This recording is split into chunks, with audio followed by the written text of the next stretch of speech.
그는 출근하려고 차에 타고 있던 김 씨의 머리에 엽총 한 발을 쐈습니다. 경기도 화성의 한 단독주택에서 총기 사고가 난 건 오전 9시 반쯤 돈 문제로 다툼을 벌이다 미리 준비해간 엽총을 발사한 겁니다. 오후 8시 25분경 경찰서 무기고에 입고시키겠다며 총기를 출고하였고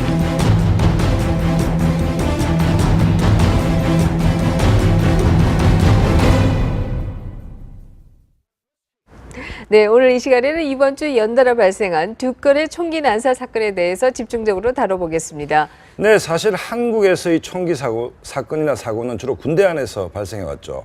총기를 이용한 범죄가 민간 차원에서 일어나기 시작한다면 여기에 대해 우리 사회는 어떻게 대처해야 될까요? 오늘 두 분의 전문가 모셨습니다. 김복중 중앙경찰학교 외래교수 그리고 배상훈 서울디지털대학교 경찰학과 교수 두 분 나오셨습니다. 어서 오십시오. 네, 안녕하세요.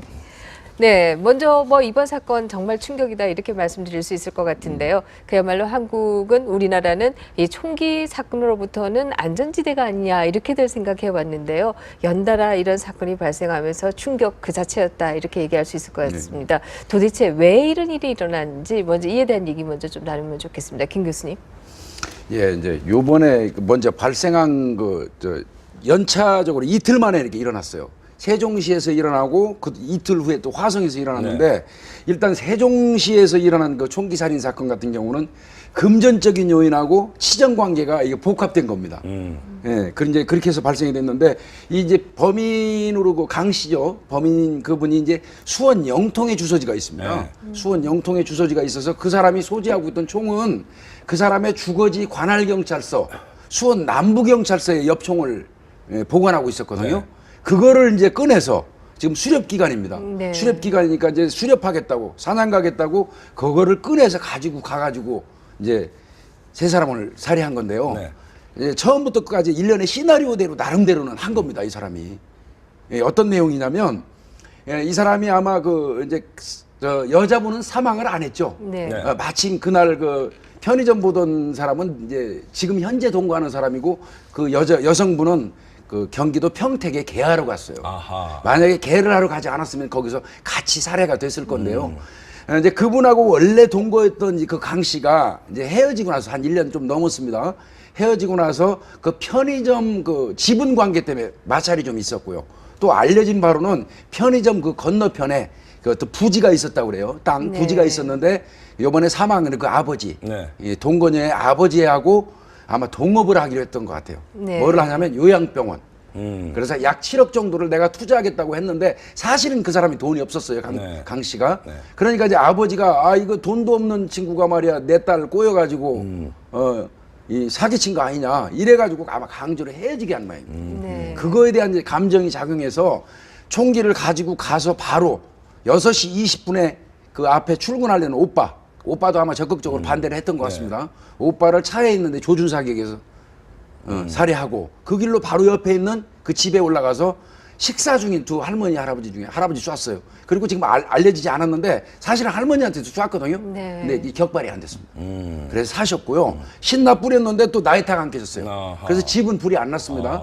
그 길로 이제 편의점 가가지고 현재 이제 살고 있는 그 사람을 쏴 죽이고 신나 뿌리고 불 지른 사건입니다. 그래서 금전하고 이제 치정이 복합적으로 작용한 거고 화성 사건은 우리 배 교수님이 조금 설명해 주실 것 같습니다. 화성 사건 같은 경우는 전형적인 이제 가족 살해라고 볼 수 있죠. 그러니까 말해 동생과 형의 관계 속에서 이제 그러니까 대체적으로는 형이 이제 갑자기 이제 돈이 많아진 거죠. 뭐 흔히 말하는 남양 뉴타운에서 이제 그게 폭등한 거죠, 사실은. 그렇죠. 돈이 폭등하면서 보상비를 많이 받았다. 보상비 자체를 받고 자기는 사실은 사업하다가 망하기도 하고 하면서 이제 형의 것에 대한 부분, 사실은 근데 그건 모르는 부분은 있습니다.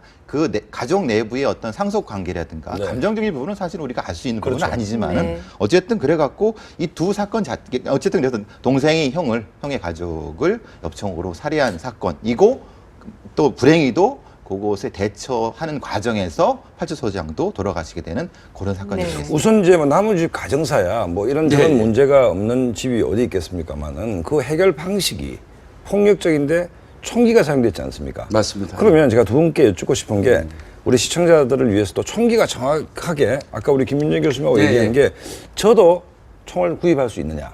아, 예, 예. 그다음에 파출소에 맡겨놓는데 타 지역으로 이동할 때는 어떻게 되느냐. 그러니까 총이 어떻게 개인 손에 들어가며 관리 상태는 어떤지를 교수님 좀 설명해 주십시오. 이제 사실은 대한민국 사람이라면 총기는 구입해서 총포 소지 허가만 받으면 가지고 있을 수 있어요. 허가는 어디서 내줍니까? 허가를 이제 경찰청에서 내주는데요. 경찰에서 내주는데 이제 이를테면 이렇습니다. 제가 엽총을 하나 사고 싶어요. 네. 엽총을 하나 사고 싶으면 총포상에 갑니다. 네. 총포상에 가서 총을 고르죠. 네. 아, 나 이 총 하나 사고 싶은데 요거 얼마입니까? 값이 정해지면 총포상에서 나한테 요구하는 게 있습니다. 자, 개인 신원 조회할 인적사항.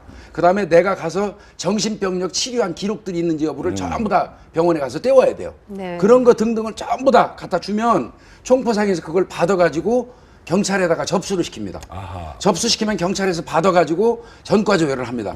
이 사람의 전과조회를 쭉 하는데 그 전과조회 내용에 보면 심신 미약자 안 되고요. 20세 미만자 안 되고 그 다음에 이제 알코올 중독자 안 됩니다. 그 다음에 10년 내에 폭력 전과가 2번 이상 있었던 사람도 안 됩니다. 그 다음에 살인, 강도, 강간, 방화, 조직폭력, 강력 사건의 전과자도 안 됩니다. 그리고 심지어는 최근에는 가정폭력을 행사한 전력이 있는 사람도 안 내줍니다. 네. 그 다음에 더더군다나 나가서 이웃 간의 층간소음 같은 걸로 이웃 간의 시비가 있어서 폭력을 행사했던 사람도 안 내줘요. 네. 그러니까 사실은 경찰에서 그 총기 소지 허가를 내줄 때 그거는 상당히 촘촘하게 돼 있어요. 그런데 이번에 저 화성에 총을 쏜 사람은 전과 6범이라면서요. 근데 이제 아까 말씀드렸지 않습니까? 10년 내에 2번 이상의 전과. 10년 내에. 그 다음에 이제 강력 사건을 일으키고 그 이후에 3년 이상이 경과하면 이제 경감되지 않습니까? 그 시간이 지나면 이제 그런 기준에 맞춘 건데 그것도 이번 기회에 좀 더 이제 맞춰야 되고. 하여튼 그런 절차를 거쳐서 총포 소지 허가가 나오는 겁니다. 네. 그 소지 허가가 나오면 비로소 이제 총을 인도해줘요. 그럼 사고자 이제 하는 사람한테. 내가 사용할 때는 파출소에 맡겨놓고. 이제 근데 거기서 5.5mm 이 구경이 작은 거는 그런 거는 개인이 소유할 수 있어요. 그거는 살상용. 위험성이 적으니까요. 근데 이제 엽총 같은 거 네. 이런 거는 반드시 수렵 기간이 아닐 때는 주소지 관할 경찰서 무기고에다 보관하게 돼 있습니다. 그러니까 이번 같은 경우도 작년 2013년 11월 20일부터 엊그제죠. 어제죠. 2월 28일까지 수렵 기간입니다. 그 수렵 기간 동안에는 가서 요청을 하는 거예요. 제가 사냥을 가기 위해서 총이 필요하니까 이제 경찰서에 맡겨놓은 거 내주십시오. 그러면 경찰이 뭐를 보냐면요. 수렵 승인증이라는 걸 가지고 가야 돼요. 사냥하고자 하는 사람이. 제가 이제 총을 이 경찰서에 맡겨놨는데 총을 가져오려면 제가 제천 쪽에 가서 사냥을 하고 싶어요. 그럼 제천 시청으로 갑니다. 시청에 가서 제천 시장한테 돈을 주고 수렵 허가증을 받아요. 승인증을. 그리고 보험을 들어요. 그걸 가지고 와서 이제 경찰서에 줍니다. 자, 이거 이렇게 사냥하려고 합니다. 그러면 경찰에서 그걸 보고 총을 일시적으로 내줘요. 그걸 이제 가지고 가서 사냥을 하다가 해가 지면 그 근처에 있는 파수소에 무작정 입고를 시켜야 돼요. 근처에 있는. 예. 그리고 해가 뜨면 다시 그 파수소에 가서 끈에다가 또 사냥을 하고. 그런데 그 사이에 사냥은 안 하고 사람한테 그러니까 김 가해를 교수님 하는 거죠. 말씀대로 하면 총기 관리가 굉장히 엄격하잖아요. 엄격한데 지금 통계해보면 16만 한 4, 5천 정이 허가가 나 있다. 16만 명이라 한다면 웬만한 도시 인구 아닙니까? 총기 청정국가인 줄 알았는데 16만 명이 무장할 수 있다. 어떻게 생각하십니까? 이제 그 말씀 바로 전에 이제 그 교수님 말씀하신 건 FM입니다. 네. 말하자면 그 법대로 되면은 딱 그 부분이고요. 네. 그러면 그렇게 되면 아주 청정 국가죠. 네. 근데 문제는 뭐냐면 빠져나갈 방법이 너무 많다는 겁니다. 말하자면은 이제 현실에서는 어떻게 했냐면은 총포상에 가면은 이제 브로커가 있습니다. 그 대인에 대행해주는 다가 그렇다는 건 아닙니다. 아주 일부에서는 그러면은 그 뭐 위임장 같은 것도 해갖고 대리해서 그 할 수 있는 부분이라든가 또 약간의 조금 부족한 부분을 좀 보완해주는 부분들이라든가 이런 부분들이 없지 않아 있습니다. 사실 그렇게 빠져나갈 게 많이 있는 거고 그리고 그런 것들을 사실 지금 경찰청에서는 잘 좀 더 촘촘하게 하겠다고 지금 경찰청이 그러니까 하겠다고 하는 거고요. 말씀하신 대로 그 16만 정에 대한 부분은 좀 구분해서 좀 나눠야 될 부분이 있는 것 같습니다. 네. 그러니까 그 성능이 좋은 거 부분, 엽총 관련된 부분은 한 26,000 정. 그 정도, 3만 정 좀 안쪽이고 나머지는 이제 공기총이라든가 좀 위력이 좀 약한 부분들인데 문제는 위력이 약한 거를 집에서 보관하는 데 문제인데 이 요새 같은 경우 많이 간간히 나타나는 거 아시겠지만은 불법 개조의 문제가 있습니다. 그렇죠. 그러니까 총기를. 공장 같은데 그런 걸 또 해주는 사람들이 또 있습니다. 네. 구경을 확장하고 이런 것들을 또 총알의 위력을 높이는 방법들. 그 인터넷에 가면 뭐가 있냐면 이게 나가면 모르겠지만 총알에 화약을 이제 총알을 까갖고 조금 더 넣고 좀 위력을 높이는 부분을 또 외국 사이트에서 그런 걸 많이 쓰니까 이게 또 차단하기 힘드니까요. 그러니까 이런 부분들이 종합적으로 사실은 다 검토를 해야지만이 그래서 어느 정도까지 위험도에 이걸 해야지만이 말씀하신 대로 16만 지형의 대한민국이 총기 안전 국가인가에 대한 그 평가가 나올 수 있는 거지. 지금은 그 평가가 지금 안 나온 상태입니다. 네, 네. 법과 현실은 뭐 상당히 차이가 있다. 이제 이런 말씀이신데요. 사실 또 더 걱정되는 것은 등록된 것이 16만 정이라고 하는데 등록되지 않은 것은 이게 혹시 문제입니다. 없느냐. 저는 네, 교수님 네. 저는 솔직히 얘기해서 제일 걱정되는 게 네. 그 부분입니다. 네. 사실은 그나마 이건 통제된 총을 가지고 와서 사고가 났기 때문에 문제가 된 것이죠. 그렇죠. 사실은 그 1년에 한두 번씩 그 불법 무기로 자진 신고 기간이 있어요. 네. 그렇죠. 우리 경찰에서 시골 가다 보면 신고해라. 그런 거 있고. 저 네. 무기 불법 무기 소지하고 있어도 자진 신고 기간에 신고하면 용서해 준다는 네. 기간이 있어요. 2만 정 들어왔어요.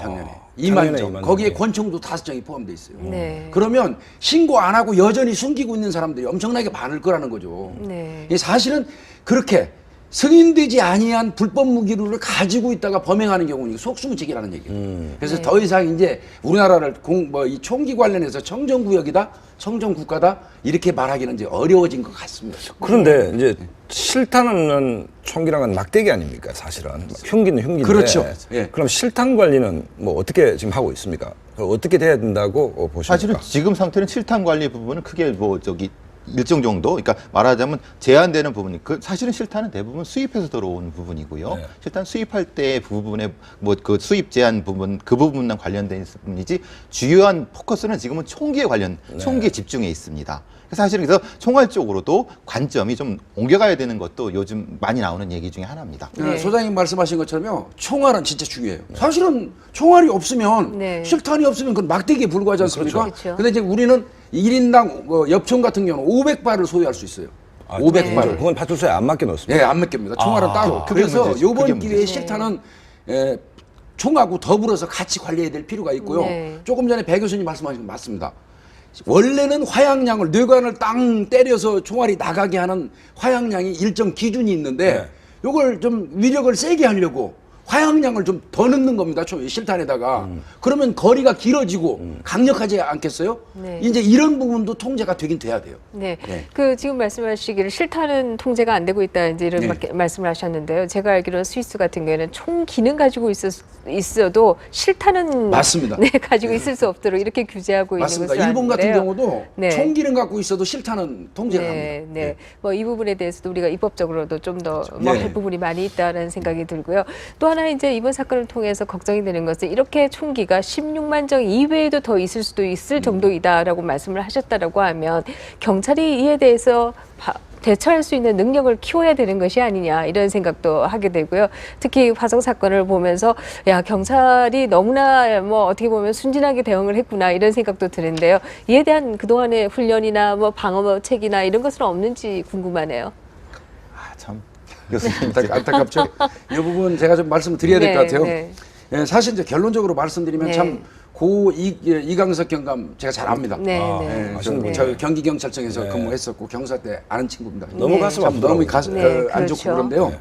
또 뭐 워낙 그동안에 좋은 일도 많이 하셨다는데 성실하고 아주 쾌활하고 네. 아주 예의 바른 같은 네. 경찰이었습니다. 그렇기 때문에 마음이 아프고 그런데요. 이게 이제 전 씨죠. 형네 집에 수시로 왔어요. 아까 우리 배 교수님 말씀을 하셨는데 사실은 나름대로 재산을 어느 정도 가지고 나갔어요. 10년 전에 객지로 갔단 말이에요. 형은 화성에서 아예 농사 짓고 살고 있었고. 네. 근데 요번에 이제 남양 뉴타운이 생겨가지고 보상을 몇십억 받았어요. 근데 이 사람은 원래 어느 정도를 가지고 서울에 가서 식당을 하면서 진짜 장사가 잘 돼가지고 네. 운전기사까지 두고 이게 돌아다닐 정도로 잘 살았던 사람인데 사업이 망하게 되니까 형이 보상받은 걸 알았어요. 네. 그래서 3억을 계속 요구했는데 수차례에 걸쳐서 형네 집에서 아마 이른바 땡깡 부린 것 같아요. 그러다 보니까 그때 파수소장이 수시로 가서 설득해갖고 이게 종결을 했던 거예요. 네. 이게 파수소장 입장에서는 알아요, 그 사람을. 아, 그렇군요. 그 요번 신고가 들어오니까 알고 가서 자기가 설득이 가능했던 거로 본 거죠. 근데 이제 그게 조금 아쉬운 부분이 이미 사망한 이후거든요. 그때는 총을 쏴서. 총기 사건이라고 그러면 하다못해 사실은 이 파출소에 방탄복이 없어요. 총기 청정국가를 하다 보니까 방검복은 있습니다. 네. 칼 안 꽂히는 방검복은 있는데 하다못해 방검복만 입었어도 이번에 사망에 이르지는 않았을 거라는 생각이 들긴 하는데요. 나름 설득을 시키겠다고 갔다가 그렇게 사망하게 된 거고, 그리고 이제 분명한 거는 교수님 지적 잘하셨습니다. 매뉴얼 이거 있거든요. 네. 그렇게 총기 사건이라든지 중요한 사건이 발생하면 본서에다가 경찰서에다가 즉보하고 코드 제로로 즉보하고 현장을 통제하고 더 이상 피해가 안 나게 통제하고 범인이 도주만 못하게 하는 게 파출소의 역할이에요. 그 이후에는 이제 본서에서 타격대라든지 방탄복을 입고 하고 진압을 하게 돼 있습니다. 네. 이 부분이 조금 아쉬운 부분이 있습니다. 네. 어떻습니까? 네네 말씀하시죠. 일정적으로 이제 그 매뉴얼은 있는데 문제는 이제 총기 사고라는 게 그 흔한 게 아니지 않습니까? 네. 거의 1년에 한 번 날까 말까 하는 부분이기 때문에 그 파출소장님이 좀 그 부분을 조금 간과했다고 볼 수 네. 있겠죠. 네. 또 그 부분을 계속 하셨던 부분이기 안면 때문에 있는 분이고 안면 있는 하니까. 분이기 네. 때문에 그런 부분이기 때문에 사실은 근데 문제가 그겁니다. 그럴 수 있는 어떤 뭐 방탄복이라든가 아니면 다른 어떤 제도적인 것이 사실 필요한 부분이 있습니다. 지금 우리가 총기 안전국가 이제 벗어나는 부분이 있기 때문에 방탄복도 일선에 지급을 해야 되겠고, 또한 총기 사용 매뉴얼 같은 경우도 지금 상태는 아시겠지만 2명 나갔는데 1명은 이제 테이저건 전기총으로 가지고 들어가고 왔는데, 아니 거꾸로 말하면 그 총기를 가지고 들어가서 대응을 했으면 그 정도까지 되지 않았을까라는 그런 아쉬움도 분명히 존재하는데, 바꿔 생각해보면 그런 겁니다. 총기를 함부로 사용할 수 있을까? 그 부분이 사실 문제입니다. 만약에 자기가 어떤 경찰관이 총기를 사용해갖고 그 흔히 말하는 범인이나 아니면 피해자가 다쳤을 때 거기를 소명을 많이 해야 됩니다. 이게 적법하게 해야 자기가 했다고 하는. 그리고 만약에 그것이 소명이 안 됐을 경우는 어떻게 되냐면 자기가 그게 책임을 져야 될 부분이 많습니다. 네. 그리고 책임은 자기가 개인적으로 그분한테 민사적으로 이렇게 부분도 있습니다. 구사권 정보. 예, 그렇게 되면은. 그래서 이제 아시다시피 미국 같은 데서는 경찰 기금이라는 게 따로 있습니다. 그러면 그거를 통해서 이제 그런 대신 경우에는, 물어주고 이제 그리고 물어주는 과정에서도 이제 경찰을 담당하는 변호사들이 또 있어갖고 그것을 도와주는 그런 어떤 체계 시스템적인 것이 안정이 돼야지 흔히 말하는 총기를 사용할 수 있는. 그렇죠. 그렇게 되고 네. 거기에 대한 훈련도 되고 이런 게 앞에 뒤가 다 맞춰져야 됩니다. 그러니까 제도적 장치가 돼 있어야지만이 경찰이 소신껏 총기를 사용할 수 있는. 아니 저 강력 형사 오래 했는데요. 솔직히 권총 차고 나가면 퇴저감만 못합니다. 현실에서는. 그냥 오직하면 형사들이 이런 말 해요. 권총은 우리 이거 던져갖고 잡는 거지 던져서 쇠뭉치니까 던져서 잡는 거지 쏴서 잡는 거 아니다. 이런 말까지 있는 정도예요. 네. 너무 총기 사용 매뉴얼에 대해서 까다롭기 때문에 네. 뭐 순간적으로 합리적으로 주위의 사정을 합리적으로 순간적으로 판단해갖고 총기 사용 여부를 결정하라. 그거는 그렇지. 사실 쓰지 말라는 얘기거든요. 사실은 이게 방송을 하면서도 걱정스러운 게 이 모방 범죄는 좀 신명만정하는데 배 교수님 이 참 걱정스러운 대목 아닙니까? 그러니까 이제 물리적인 제한은 풀렸습니다. 이게 사실 이게 좀 포괄적으로 보면 중산층의 분노범죄라고 볼 수 있는데요. 그러니까 중산층에야지 총을 가질 수 있지 않습니까? 근데 이제 물리적인 부분은 풀렸는데 심리적인 부분이 풀리지 않았던 겁니다. 근데 이제 다른 사람이 사용을 하면서 되니까 이제 그것이 이제 스티뮬레이션이 된 거죠. 동기화가 되니까 다시 또 이게 풀리게 되고 네. 또 풀리게 되는 형태가 되거든요. 그러니까 이게 그래서 이제 이게 제2, 제3의 부분들이 위험해야 되는 게 바로 그런 겁니다. 한번 네. 심리적인 억제 기제가 풀리게 되면 한번 팍 돌아가는. 자살도 그렇지 않습니까? 한번 풀리게 되면 쭉 풀리게 되는 네. 그런 거죠. 네, 여러 가지로 우리 사회 그야말로 어두운 면이고 또 뭐 우리가 이것을 고쳐 나가야 되지 않나 이런 생각도 드는데요. 사실 뭐 미국 같은 경우는 경찰이 또 너무 과잉 방어를 해서 또 문제가 되고 있는데요. 그것이 바람직한 것은 아니지만 그러나 두 분께서 말씀하신 것처럼 여러 가지로 제도는 또 갖춰야 할 필요가 있지 않느냐 예. 하는 생각을 다시 합니다. 오늘 두 분 말씀 고맙습니다. 네, 감사합니다.